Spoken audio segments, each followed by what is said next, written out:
UW-Platteville's chapter of Engineers Without Borders is working in Ghana, Africa with 7 communities. We targeted these communities in 2008 as having a lot of needs, sanitary, education, and basic infrastructure needs. Our first project there was a culvert replacement, and then we moved on to build a footbridge over a little creek that in the rainy season tends to flood, preventing access to a market and a well and a school.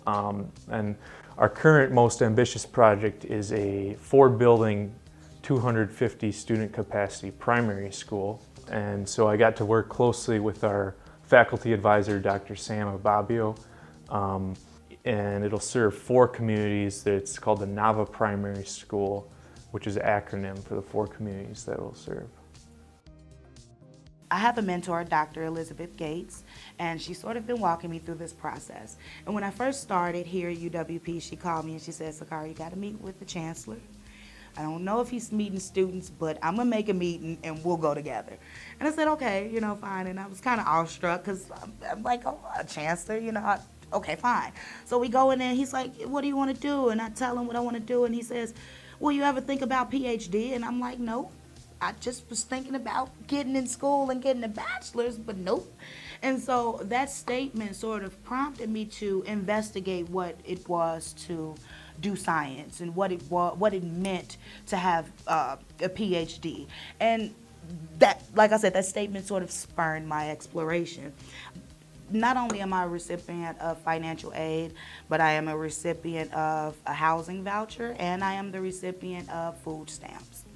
Without all of these programs, financial aid included as a welfare program, without all of these welfare programs, I could not have focused on this journey. There is no way I could have done 3 internships this summer if I didn't have the finances required to live. So financial aid was really, that was another part of the decision in coming here because the cost is low. And the financial aid that I received here was able to almost cover the cost for me, so I didn't have to come, figure out how I would pay this balance. It is programs like financial aid that allows me to do so. And had I not had financial aid, I would not be on my way to be a PhD. I would not be able to affect the same systems that I patronize. People sit around often and surmise what they think would be best, without having that actual experience. And the people who have the actual experience are often prevented from getting to academia because they don't have the finances. So I think these programs are important to broadening the scope of academia and allowing all perspectives to be heard outside of outside of socioeconomic status. We come here to learn. You never know what's going to happen on that journey.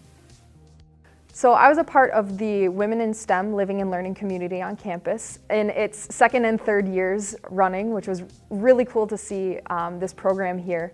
It is a program that is basically a support system for women who are going into the STEM majors on campus.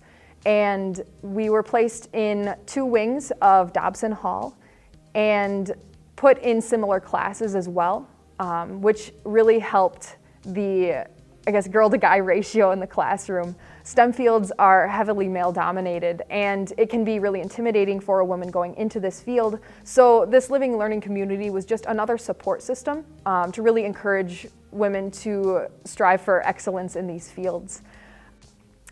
It's really important to have these outreach programs for younger students, I think especially in the STEM field.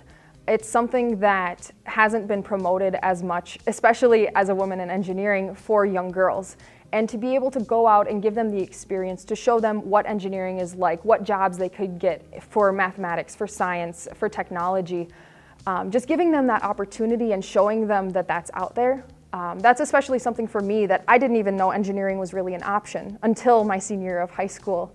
And then finally get into these programs, get into the Explore Engineering program, and then what I've seen from being a part of the Engineering Expo program by being able to open up the eyes of these kids and show them what's possible, is just really important for the continuation of these fields.